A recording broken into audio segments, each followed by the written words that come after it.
ஓ, யாராவது ஃபிளாட்டஸ் பாஸ் பண்ணா ரொம்ப வாடை அடிக்குதா, கெட்ட வாடை அடிக்குதா, அதாவது காத்து பிரிஞ்சிச்சுன்னா ரொம்ப வாடையா இருக்கு, அந்த இடத்துல யாருமே நிக்க முடியல, அஃபென்சிவ் ஓடரா இருக்கு. ஸோ கேஸ் பிரிகிறது கூட கவலை இல்லை டாக்டர், ரொம்ப ஸ்மெல்லா இருக்கு, இன்டைஜஷன் ப்ராப்ளம்னால ரொம்ப ஓடரா இருக்கு, ஸோ அதனால எல்லாரும் என்ன ஒரு மாதிரி பாக்குறாங்க அப்படின்னு கவலைப்படக்கூடியவங்களுக்கான வீடியோ தாங்க இது.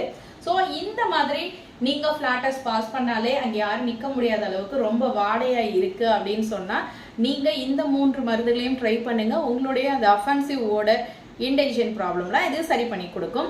அந்த மருந்துகள் என்ன அப்படின்னு பார்த்தோம்னா பல்செட்லா 200 அப்படின்ற மருந்தும், கார்போவேஜ் 200 அப்படின்ற மருந்தும், ஆர்சனிகம் ஆல்பம் 200 அப்படின்ற மருந்தும் நீங்க அருகில் இருக்க ஹோமியோபதி மருத்துவர்கிட்டயோ ஹோமியோபதி மெடிக்கல் ஷாப்லயோ வாங்கிட்டு காலை 3 மாத்திரை, இரவு 3 மாத்திரை இந்த கம்ப்ளைண்ட் கம்ப்ளீட்டா சரியாகிற வரைக்கும் சாப்பிட்டுட்டு வாங்க. இது எந்த விதமான பக்க விளைவுகளுமே இல்லாத மருந்து.